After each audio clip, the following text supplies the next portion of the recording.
Muy bien, pues nada, vamos a empezar dando las buenas tardes, ¿no? a los amables oyentes de este podcast, ¿vale? Y en primer lugar dar las gracias a la ECI, la Asociación Española de Construcción Industrializada, pues por darnos la oportunidad, ¿no? de tener esta conversa eh, con José Luis Herrero, CEO de Walhalla, ¿no? Y Jesús Policarpio, CEO de Arumani. Y bueno, también participaré. Mi nombre es Xavi Cabanillas, ¿no? Director técnico de Arumani.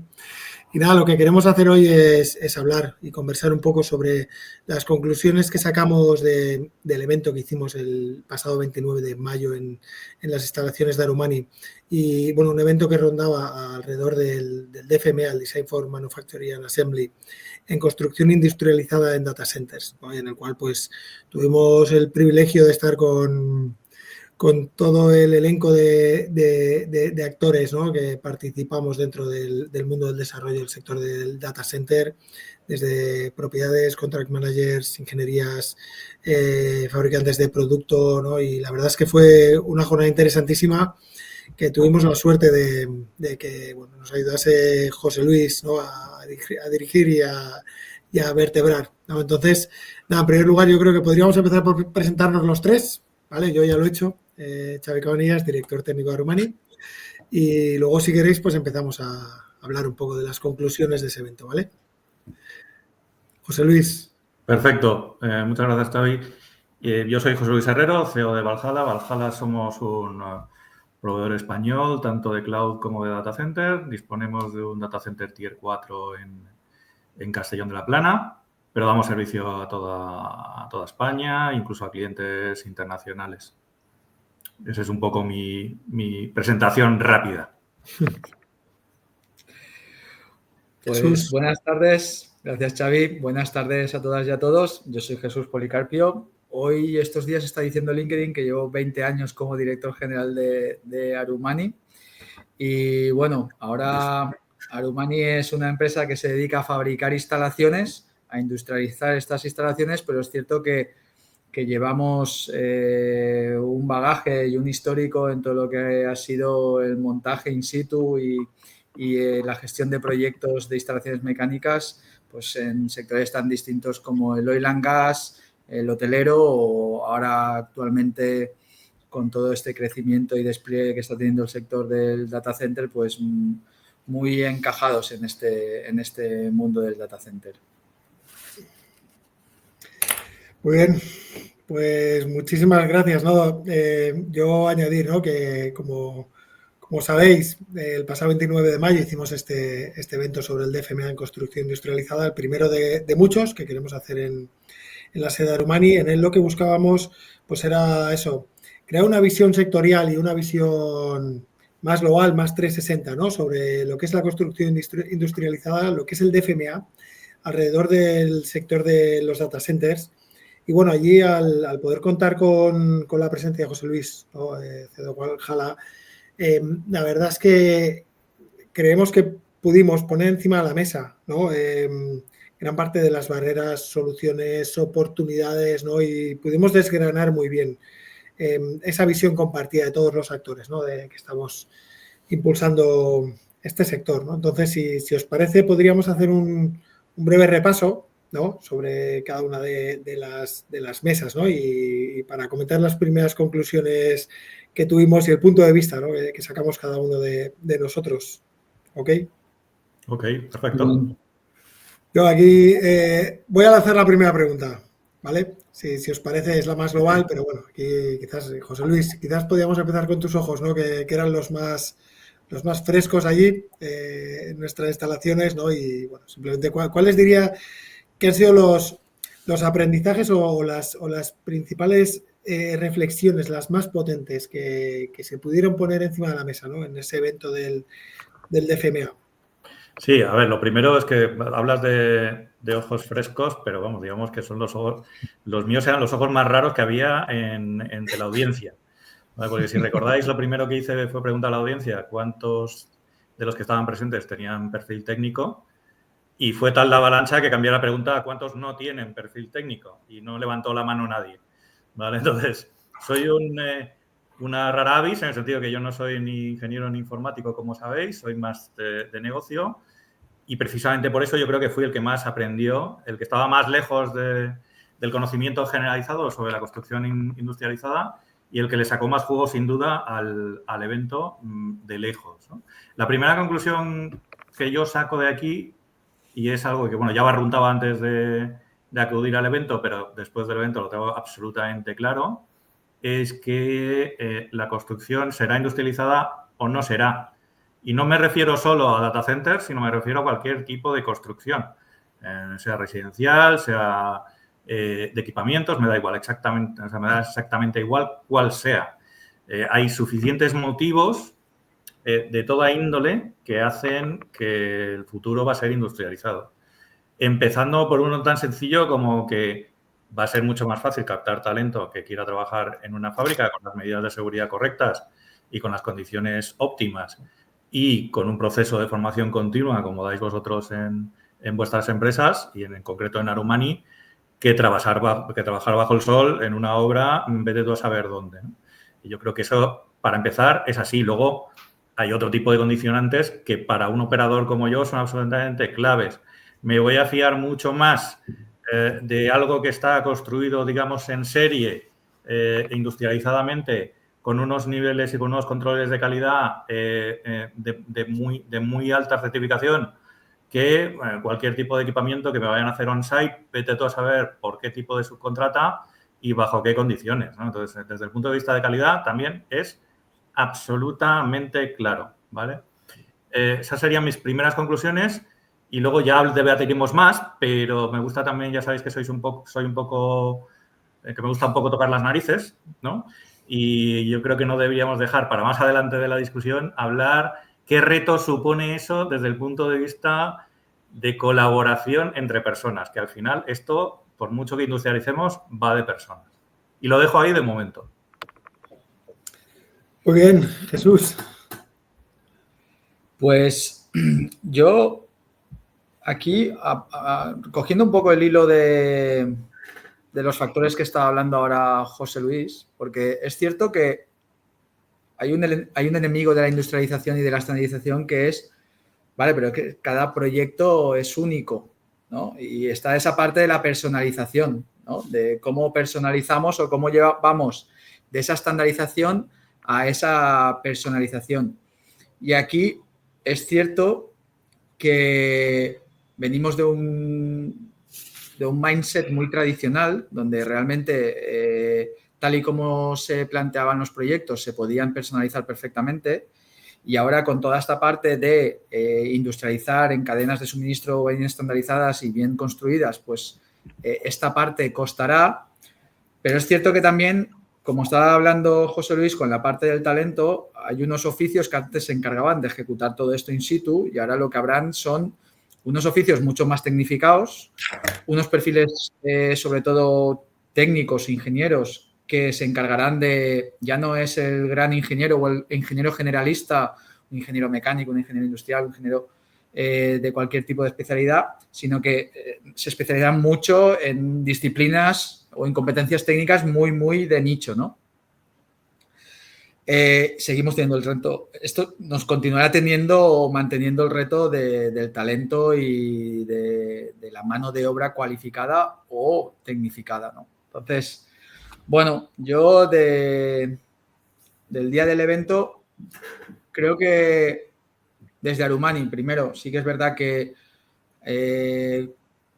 hacer que aquí a la Vall d'Uixó, que estamos a mitad de Valencia, de Castellón, atraer a gente tan importante del mundo del data center como propiedades, data center, ingenierías, gente del mundo de la arquitectura, gente del mundo muy especializada en la parte industrial, pues creo que fuimos cubriendo un poco las capas, ¿no? Por iteración, fuimos perfilando muy bien todos y cada uno de los retos versus soluciones que podía tener este sector. Y creo que de ahí salió algo complejo en el sentido de muy ramificado.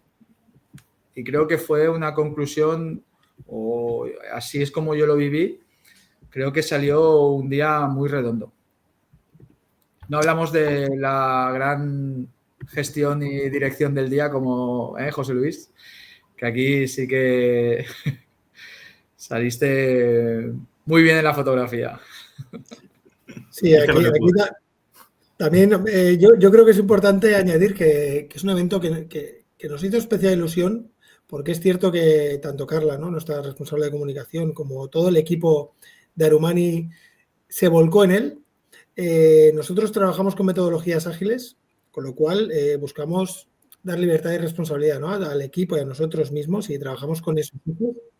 Y la verdad es que creo que el resultado fue muy satisfactorio tanto para las personas que vinieron, ¿no?, y asistieron y pudieron disfrutar del evento, como para el propio equipo, ¿no?, de ver, oye, que habíamos conseguido organizar todo el minuto de resultado, ¿no?, de un modo eficaz. Y aparte, también es lo que pretendíamos, porque yo, cogiendo las palabras de José Luis, ¿no?, que hablabas de seguridad, de calidad, ¿no?, en la preconstrucción, en la industrialización, ¿no?, pues al final la humanidad se ha desarrollado siempre poniendo el foco en la eficiencia, ¿no? Y el sector industrial tiende a ser eficiente por naturaleza, ¿no?, porque esa propia competitividad nos lleva a eso, ¿no? Entonces, al final, en la preindustrialización, ¿no?, en el DFMA, está la esencia, ¿no?, de esa manera eficaz y eficiente de hacer las cosas, ¿no?, de mejorar la calidad, la seguridad, de hacer las cosas más sostenibles, ¿no?, de reducir el impacto ambiental, de buscar los mejores recursos, de garantizar mejor las planificaciones, ¿no? Entonces, me encanta tu frase, José Luis, la preconstrucción o el DFMA, ¿no?, será o no será. O no será, ¿no? O sea, al final es que se va a tener que dar porque forma parte de esa manera eficiente que tiene el ser humano de progresar, ¿no? Sin duda. Y de Yo resiliencia, también ¿no? destacaría algo que no he dicho al principio, pero que creo que es de ley decirlo, y en la que coincidimos la mayoría, no decir la mayoría, con todos los que hablé asistentes al evento, es que muchas veces nos cuesta poner en valor lo que tenemos en casa, ¿vale? No hablo de Castellón en este caso, que también, sino hablo en general de toda España, ¿no? Yo creo que tenemos empresas, y vosotros sois un ejemplo muy claro, que compiten codo con codo con cualquier empresa de cualquier otra parte del mundo, y muchas veces baten a esas empresas. Y nos cuesta a veces, porque tenemos esa mentalidad española un poco retraída en ese sentido, ponerlo en valor. Y lo mismo que ha ocurrido, y ya nadie discute, que las grandes ingenierías en el mundo de los data centers españolas son punteras. Lo siguiente que nos toca es demostrar a todo el ecosistema de data centers internacional que en el mundo de la construcción industrializada también somos punteros. Y precisamente por lo que decía al principio yo, y que deja un poco en el aire, porque la construcción industrializada, desde mi desconocimiento, ya sabéis que no tengo ni puñetera idea de esto en el fondo, pero sí que intuí y descubrí que va mucho de colaboración, porque al final tienen que ir todas las partes del engranaje, desde ingeniería, instaladores, contratistas, jefe de obra, todo tiene que ir absolutamente hilados, porque si no, no funciona. Precisamente por lo que decimos, porque si construyes on-site, pues cualquier error lo sustituye, lo cambias sobre la marcha, lo cual puedes acabar haciendo algo muy español, que es la típica ñapa de te lo hago así y luego ya veremos lo que aguanta, ¿vale? Pero si vamos a una construcción industrializada, precisamente es para evitar ese tipo de cosas, tenemos que ir muy alineados desde el principio, o sea, desde que nos ponemos sobre un papel a diseñar qué vamos a hacer. Y en eso estoy absolutamente convencido, porque lo llevo viviendo desde todos mis años de carrera profesional, trabajando en multinacionales. Ahí damos mil vueltas a muchos países la mentalidad española, que somos mucho más abiertos, mucho más flexibles, mucho más dispuestos a llegar a acuerdos, mucho menos ególatras en el sentido de que, oye, pues si tengo que sentar y aprender del que tengo al lado, pues me siento y aprendo, y las cosas funcionan bastante mejor aquí que en otras mentalidades que yo he trabajado, en otro tipo de mentalidades en las que las cosas se atascan porque hay un tío de cabeza cuadrada que dice que no, ¿vale? Más rigidez, ¿no? Hay que ponerlo en valor. Sí. Ahí José Luis es fantástico, ¿no? Porque es verdad que ese día estábamos ahí, tal y como dices, ¿no? Promotores, diseñadores, fabricantes de producto, contract managers, ingenierías, tecnólogos, estábamos personas de... Arquitectos, no nos olvidamos de los arquitectos. Sí, acordaros. ¿no? Y es verdad que al final, solo desde esa cooperación, ¿no? Y de esa mirada de aprendices, ¿no? que ese día pusimos y pusisteis todos los puentes encima de la mesa, solo desde allí, ¿no? Podremos ser capaces de impulsar este sector a la velocidad que necesita, ¿no? Y la tecnología ya lo permite. Al final es no dejar a la improvisación, porque esto también es cierto, tenemos nuestras cosas buenas y nuestras cosas malas también. Es verdad que por esa flexibilidad también que tenemos, hay veces que nos pasamos de la raya y sin un proyecto bien hilado nos tiramos a la piscina porque somos resilientes, somos echados para adelante y claro, es cierto que ahí sí que hay una mentalidad que cambiar, donde realmente todo aquello que antes pasaba en campo, ahora puede pasar, la tecnología nos permite que pase en gabinete y allí sí que anticipar muchos de los problemas que luego generaban sobrecostes o generan, pues, ves como los presupuestos de partida, los presupuestos de ejecución se van disparando porque hay una falta de coordinación, hay una falta de previsión o anticipación y de esto va la construcción industrializada, de trabajar en gabinete, de trabajar en fases muy tempranas del diseño del proyecto, disciplinas totalmente distintas pero muy complementarias para poder, una vez resumido muy resumido, le das a la tecla que aquello funcione y que las máquinas puedan empezar a fabricar esto que se ha pensado y que luego ya las secuencias de montaje se puedan coordinar de una forma segura, con los estándares de calidad esperados y permitiendo que el proceso constructivo avance de una forma coordinada para cumplir con los plazos estimados.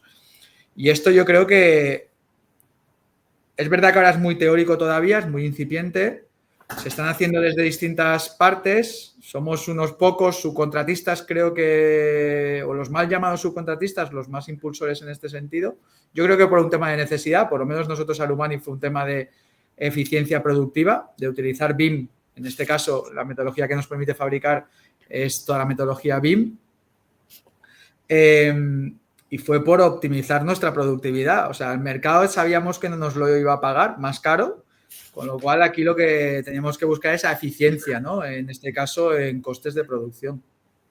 Ese es un tema también muy relevante, ¿no? Y que también ese día surgió mucho sobre la mesa, ¿no? Cómo la metodología BIM al final nos aúna a todos a tener una visión común del proyecto, ¿no? Cada uno en la fase en la que va a participar, pero al final se convierte en un lenguaje común, ¿no? Es como nuestro Bable, ¿no? Es esa lengua común que hace que todos realmente estemos viendo exactamente el mismo problema o los mismos retos, ¿no? Las mismas soluciones, todo encima del mismo tablero, porque a veces es cierto que en estos proyectos tan pluridisciplinares, ¿no? O con tantos actores o interlocutores, llega un momento que estos grandes proyectos se pueden convertir en una torre de Babel, ¿no? Y al final te das cuenta que pasas a la caseta de obra, se está hablando un idioma, te vas a la cubierta, se habla otro y estás en la central, ¿no? Y se está hablando otro idioma, ¿no? Entonces te das cuenta de que cada uno está viviendo un proyecto muy diferente a veces, ¿no? Y ahí el la metodología... contexto, ¿no, Xavi? El contexto. Sí, correcto. El contexto en el que está cada uno de ellos. Sí, de planificación, lo has definido muy bien, ¿eh? De gestión económica, gestión de recursos, gestión de equipos, ¿no? Al final es verdad que la metodología BIM tiene la magia, ¿no? De hacer que todos veamos el mismo proyecto y que todos volquemos, ¿no? Los esfuerzos de un modo mucho más coordinado. Yo creo que eso también es muy positivo, ¿no? Y allí, pues en el evento incluso podemos ver puntos de la metodología BIM en la visualización 3D, pero también desarrollos 4D, 5D, 6D, ¿no? Y creemos que es una herramienta que nos va a acompañar en el futuro. Estamos convencidos de ello, ¿eh? Absolutamente. Yo diría, hablabas, Jesús, de que esto está incipiente. Yo diría que no tanto, ¿eh? Por dar un ejemplo que creo que todos los que nos escuchan van a entender muy bien, hay un gran hiperescalar que es Microsoft, que no hay por qué esconder el nombre, que ya ha encargado un data center bastante grande, 100% industrializado. y lo ha encargado y lo está ejecutando. Entonces, esto no es que sea incipiente, es que yo creo que estamos en el momento en el que tenemos que estar. Ahí lleváis mucha gran ventaja porque ya lleváis tiempo trabajando en ello. Y yo creo que yo cuando entré en Arumani me sentí un poco como el que debió de entrar por primera vez en la fábrica de Ford cuando puso la cadena de montaje. Pues me dio un poco esa sensación de estar vislumbrando un poco el futuro y me encanta porque lo miro como un niño pequeño. Como sabéis que no tengo conocimientos técnicos, pues lo miro pues como un niño pequeño en el cristal de una pastelería, pues exactamente igual, ¿no? Entonces, yo puntualizaría que esto va, además, aunque sea incipiente, va todo tan rápido. El otro día en un evento hablaban que Netflix, los primeros suscriptores tardaron más de un año, los primeros 50 millones de suscriptores, pero ChatGPT ha tardado 5 días. Y esto va así, o sea, va a esta velocidad. Y puse también el ejemplo en el evento, que creo que también para los que nos escuchan y que no tengan un conocimiento claro de lo que es el mercado de los data centers, pues hace 3 años los data centers en España consumían 81 megavatios de potencia y ahora mismo son más de 330. Hemos multiplicado por 4 en 3 años. Y no solo eso, sino que esperamos llegar a 2 gigavatios, que son 2.000 megavatios para el 2030. Entonces, es que esto va tan rápido que lo de incipiente hoy, mañana será absolutamente maduro y va a ser así. Sí que es cierto que nosotros estamos más en la parte más ya del terreno de juego, pero justamente con las ingenierías que estamos colaborando, lo que nos piden es eso, oye, ayudarnos en el conocimiento que tenéis, porque claro, nosotros hasta la fecha los proyectos eran proyectos ejecutables en obra, ¿no? Y ahora pues nos están pidiendo que participemos con ellos en desarrollos pues ya de módulos, de plataformas, de skits, etcétera, etcétera, porque sus clientes lo que les están pidiendo es que lo necesito ya. O sea, me va a costar tiempo buscar el terreno, me va a costar tiempo ver si la potencia da o no da.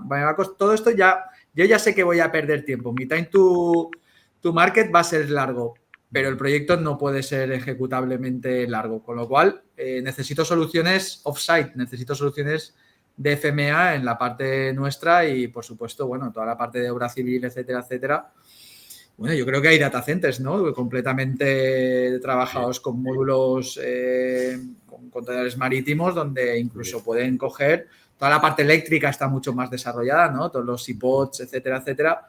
Pero bueno, sí, es cierto que es esto. Ahora parece que está la cosa como contenida, ¿no? Ves en LinkedIn alguno de los grandes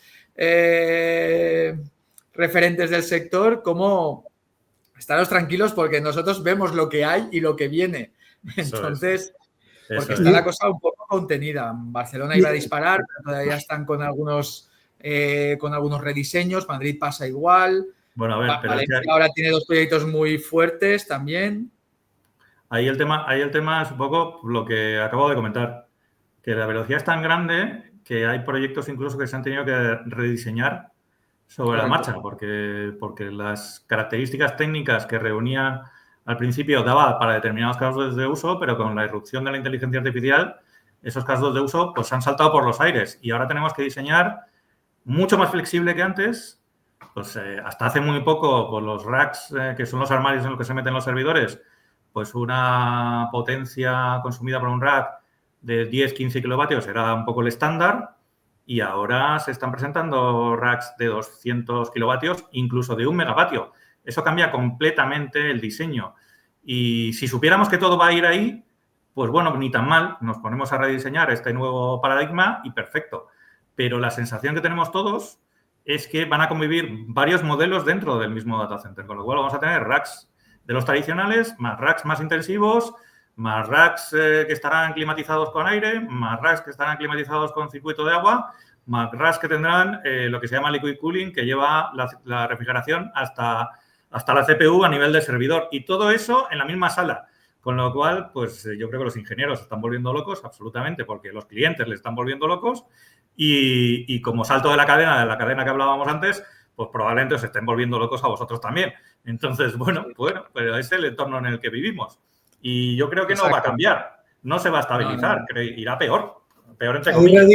Ahí radica lo que hablábamos antes, ¿no? Esa necesidad de fases tempranas de cooperar entre todos los actores, ¿no? Que van a formar parte de ese proyecto, utilizar las metodologías adecuadas como es la metodología BIM, trabajar con metodologías ágiles, ¿no? Que nos ayuden a todos, ¿no? a promover estos proyectos de la manera más ágil y eficaz posible. Y aquí yo creo que nos vamos al último punto de las mesas, ¿no? Que ya José Luis, ¿no? Has puesto algunos encima de la mesa, pero bueno, también estuvimos hablando de estos retos actuales, ¿no? Que tiene que abordar el sector, normativos, formativos, búsqueda de recursos energéticos, ¿no?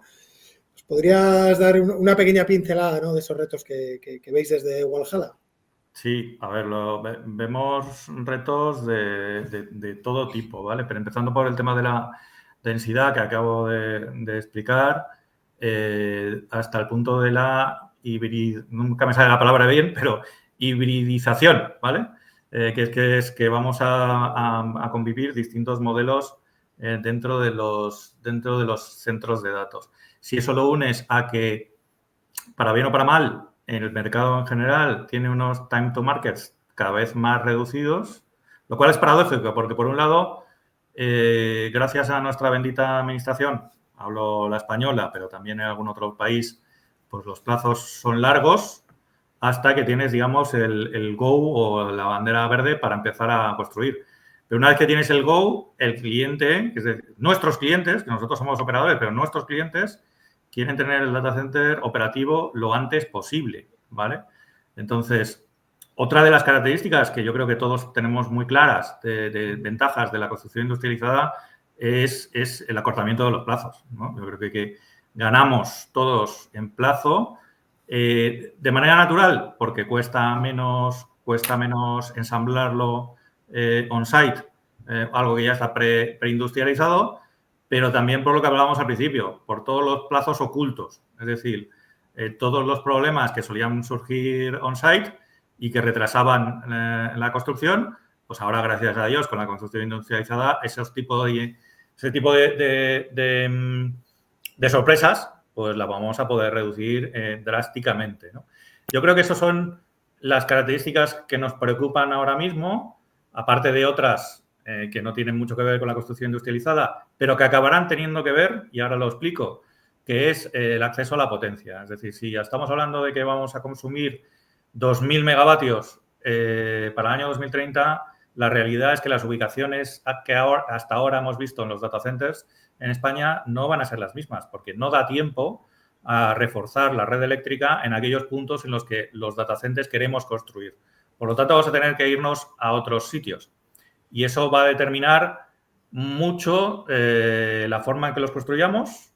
Es otra de las ventajas de la construcción industrializada, sin duda, es que no es lo mismo hacer una actuación on-site de unas pocas semanas que tener 300 o 400 personas trabajando en la montaña de Zamora durante año y medio.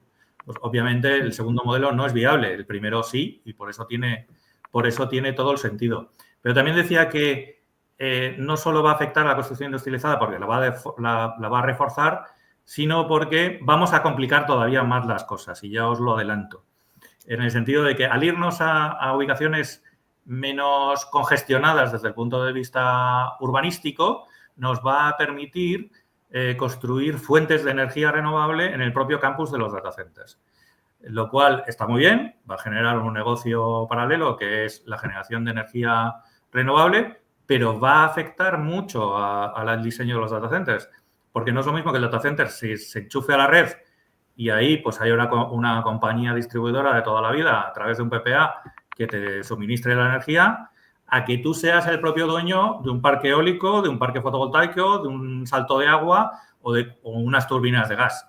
Eso va a complicar mucho, no solo la gestión, porque va a ser una gestión global entre dos patas, es decir, un data center y una fuente de generación de energía, pero además toda la estructura del diseño del data center va a pivotar sobre eso, porque va a tener probablemente que tener una nueva capa, que será una capa, digamos, como un director, por decirlo de alguna manera, que elija de una manera eficiente en cada momento de dónde se suministra la energía para el data center, que puede ser del propio campus, porque hay unas determinadas horas en las que sea así razonable, o bien tenga que cambiar a la red.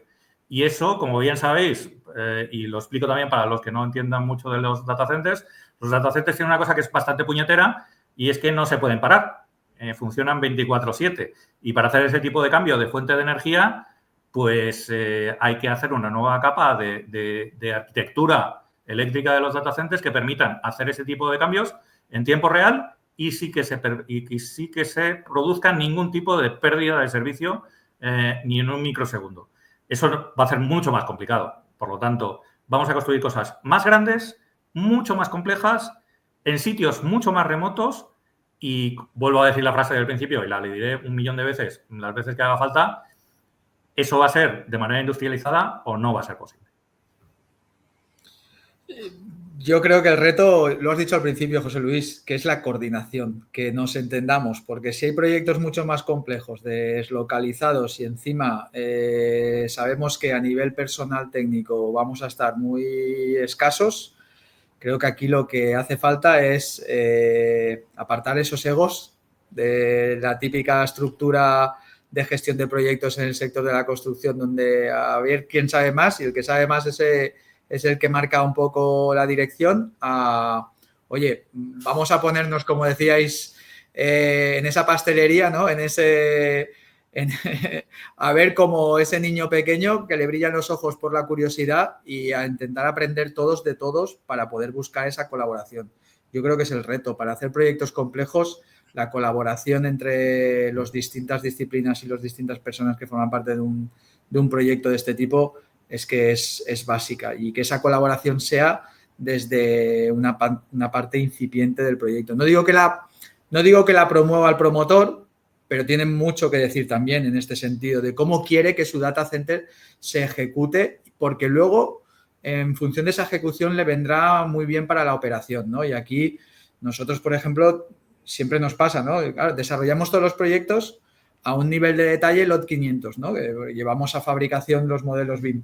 Claro, estos modelos de momento solo nos sirven para la parte de ejecución, sin embargo, el resto de la vida útil del proyecto o del edificio donde va a estar toda esta inversión en operaciones, ese modelo podría servir para sensorizarlo y poder tener junto con el BMS una visión 3D de la instalación. Y muchas veces, o prácticamente todas las veces, lo tenemos que guardar en un cajón, ¿no?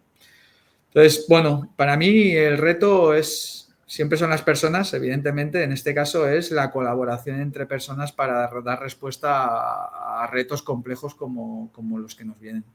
Sin duda, hablabas tú, Jesús, antes y es un punto que creo que es muy, muy interesante, que el hecho de que hablemos de construcción industrializada no significa pura estandarización, ¿vale? Es muy importante que al final estamos hablando también mucho de traje a medida, ¿no? Y hay una analogía, yo siempre me gusta poner analogías porque así es como lo entiendo yo, de mi desconocimiento técnico. Esto es como el típico decorador de interiores que te viene a diseñar la casa y no habla contigo. Entonces, ni siquiera sabe ni cuántos hijos tienes, ni cuáles son tus rutinas, ni qué te gusta hacer, ¿no? Y de repente te aparece cuando te entrega la casa, pues con una barra súper chula en la cocina con 3 taburetes. Y tú dices, pues vaya mierda, pues yo tengo 4 niños y lo que me gusta es tener una mesa grande en la cocina para poder desayunar con todos mis niños. Una pizarra detrás. Es un poco lo mismo. Entonces, tú hablas del papel del promotor. El papel del promotor es absolutamente fundamental para primero explicar qué es lo que necesita y luego de a las distintas etapas de la cadena, desde la ingeniería hasta vosotros, pues aterrizar exactamente cómo se puede hacer eso de la manera más eficiente y en el menor coste y tiempo posible. Y es un poco eso. Entonces, perdonadme que reitere esto, pero creo que también es una conclusión muy interesante de la jornada que al menos me llevé yo para mí, en el sentido de que industrializado no significa estandarizado, sino que probablemente estamos dando un salto también en cuanto a la personalización.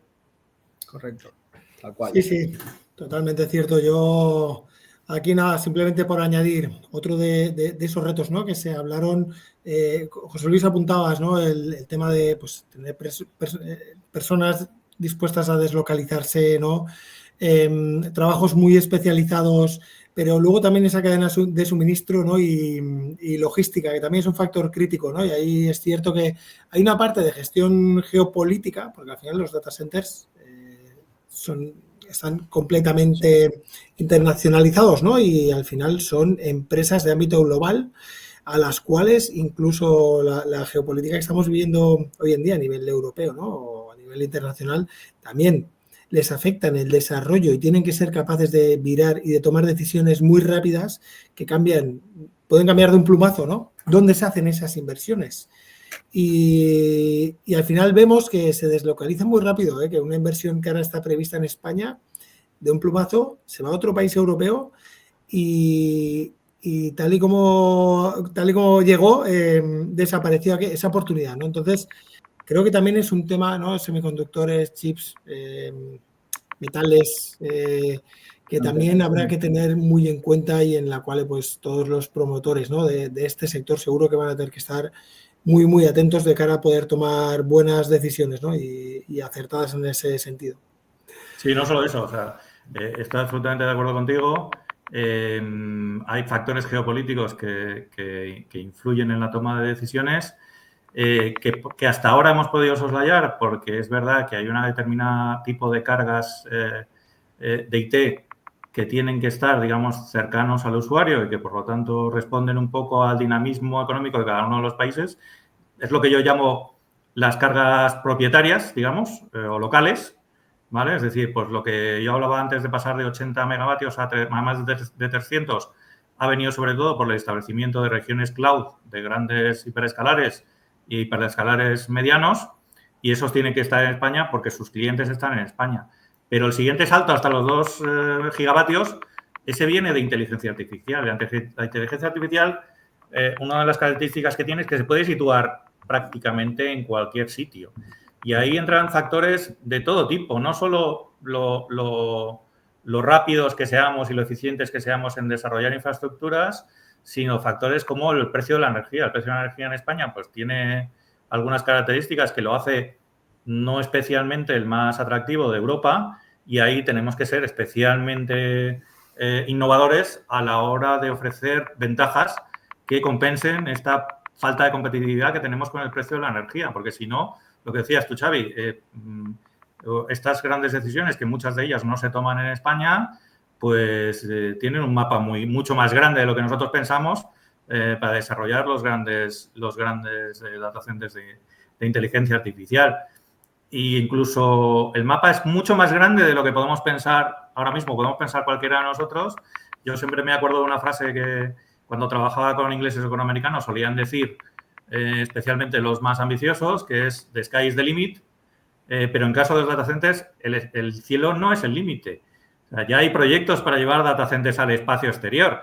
Entonces, nos estamos ya yendo mucho más allá de lo razonable. Dicho esto, habrá data centers en el espacio, no serán los más grandes, habrá para determinados casos seguro, pero la batalla de ahora es cómo atraemos las grandísimas inversiones que hay sobre la mesa. Yo, como sabéis, aparte de CEO de Valhalla, soy miembro de la junta directiva de SpainDC, que es la Asociación Española de Data Centers, y ahí en el último estudio que hemos hecho tenemos unas previsiones de inversión de 58.000 millones de euros. Creo que no hay muchos sectores en España que sean capaces de atraer una cantidad de dinero como esta. Pero lo dicho, o ponemos todos de nuestra parte, administración pública incluida, o vamos a tener que sufrir mucho para atraer gran parte de ese dinero. Totalmente. Muy bien. Oye, y si os parece ya para acabar, ¿no? Para ir cerrando este podcast, me gustaría, pues eso, una pequeña reflexión de cada uno. Yo, si queréis, empiezo y ya os dejo a vosotros. José Luis, es que no me atrevo a hacerme tú ya esa reflexión que haces del será o no será, ¿no? ¿Será industrializado o no será? Pero sepas que me la guardo porque creo que es una manera muy, muy clara de exponerlo, ¿vale? Pero bueno, voy a quedarme con una reflexión un poco más humanista, y es que también hay otra palanca que nos va a ayudar a desarrollar el sector del data center, que es la propia creación del data center, porque en él se va a alojar inteligencia artificial, ¿no? Y esa inteligencia artificial al final nos va a ayudar a todas las empresas en muchos procesos, ¿no? Pues a diseñar más rápido, a replicar, a calcular, a buscar sinergias, ¿no? Estamos seguros que nosotros ahora, pues como ingenierías, ¿no? y como empresas del sector, tenemos que estar todos muy atentos también a que eso mismo que estamos creando es algo que tenemos que ser capaces de internalizar en nuestros procesos para trabajar de un modo más eficiente, y eso seguro que nos ayudará a escalar mejor, ¿no? y acelerar el proceso de diseño y de fabricación de estos propios data centers, ¿no? Con lo cual ahí pues veo un círculo virtuoso en la creación de capacidad de cálculo con esa retroalimentación a las empresas, ¿no? que tenemos que estar muy atentas a ver cómo podemos sumar eso, ¿no? Y creo que es importante, pero lo que eso no va a sustituir, creo, es lo que habéis dicho, ¿no? Que es una de las piezas fundamentales de este tablero en el cual estamos jugando este partido, ¿no? Que es esa cooperación entre todos los actores, ¿no? Y esas ganas que tiene todo el sector de aprender, porque la verdad es que está lleno de eternos aprendices, de gente que cada día se pone esos ojos, ¿no? Que decíais de la humildad, de decir, hey, estamos aquí todos para ir codo con codo y aprender juntos, ¿no? Y entonces, bueno, creo que se va a juntar lo mejor de la capacidad de cálculo que puede tener una máquina, pues con lo mejor de las personas, ¿no? Y eso estoy seguro que nos ayudará a todos a desarrollar con esa curva exponencial este sector. Sí, yo ahí, Xavi, te la voy a devolver, ¿vale? Tú dices que no te atreves a decir que no esperaba menos. ¿Será industrializada o no será? Yo vuelvo a decir, será industrializada o no será, ¿vale? Pues yo tengo múltiples razones para ello. Y si lo llevamos a otro ámbito que no sea los data centers, porque la gente igual no tiene tanto conocimiento, pero en la construcción residencial no hay ningún tipo de duda. Es decir, el boom de la construcción de vivienda en España de hace 15 o 20 años se basaba en mucha mano de obra. Esa mano de obra no existe ya. O sea, no es que esté en su casa parada, es que no existe. Ya no se quiere trabajar de esa manera. Y segundo, con el crecimiento de población que tenemos, vamos a tener que construir así o no construiremos. Y eso lo llevamos al ámbito de los data centers, y por las razones que he explicado antes, también va a ser así. Yo me quedaría como reflexión final una que me encanta, que al final me ha venido a la cabeza ahora mientras veníamos hablando, pero que yo creo que resume mucho todo lo que hablamos en el evento y lo que hemos hablado en esta charla de ahora, y es que paradójicamente o sin paradójicamente, sino que probablemente tenga que ser así, el hecho de que vayamos a una construcción más industrializada no quiere decir una construcción más deshumanizada, no quiere decir que lo vayan a hacer todo máquinas o inteligencia artificial, sino lo que decías tú, Xavi, el ir a una construcción industrializada significa precisamente que todos los actores, que todas las personas involucradas en un proyecto se van a tener que sentar a hablar y se van a convertir, o se están convirtiendo ya, en aprendices. Y eso es lo más bonito que hay, porque todo el mundo va con sus mochilas, con lo que sabe ya de antes, que no vale aplicarlo sota, caballo y rey como hasta ahora, y que nos tenemos que sentar todos con humildad en una mesa a decir, oye, ¿cómo hacemos esto? Y eso probablemente, aunque sea un poco así naif la conclusión, pero creo que es muy bonita, en el sentido de que esta evolución hacia una construcción industrializada une mucho más a las personas, acerca mucho más cerebros, acerca mucho más talentos y hace que colaboremos mucho más. Y eso me parece, como resumen, estupendo. Nada que añadir, solo sumarme, y es que el DFMA y la construcción industrializada será, y a lo mejor me voy ahora a una conversación más de barraca de obra, es que así no podemos seguir. Es que esto acabo de entrar a la barraca con el chaleco, las botas y me acabo de quitar el casco y las gafas de seguridad, y con el calor que hacía ahora aquí fuera. O sea, será porque es que así no podemos seguir. Y esto, cualquier jefe de obra de instalaciones, cualquier persona que sabe lo que es construir proyectos, da igual del sector que sea, creo que estamos todos de acuerdo en que, primero, por esa curiosidad, porque queremos siempre hacer las cosas mejores. Y segundo, porque es cierto que falta ya temas más cuantitativos como personal, etcétera, etcétera. Y luego porque las personas es que queremos evolucionar y queremos desarrollarnos en entornos más cómodos y, bueno, yo creo que será. Y como decías tú antes, ya lo está siendo. Lo que pasa es que es cierto que, bueno, nos falta mucha visibilidad, falta mucho trabajo. Nosotros contentos desde nuestra esquinita con ese acercamiento humilde al sector de tratar de evangelizar, no como construcción industrializada como AECI, ¿no? Pero sí como una pata de FMA, de fabricación off-site, de dar esa palanca, y con el equipo de Arumani seguiremos aportando nuestro granito de arena y tratando de ser eternos aprendices, ¿no? Como decía Xavi, porque esto va de, bueno, sido autodidacta continuo y de tratar de hacer muchas lecciones aprendidas, que es lo que en la cultura Arumani tenemos muy en el ADN. Muy bien. Oye, pues ya está. Ya por cerrar, nada, José Luis, muchísimas gracias desde Arumani, de verdad. Siempre.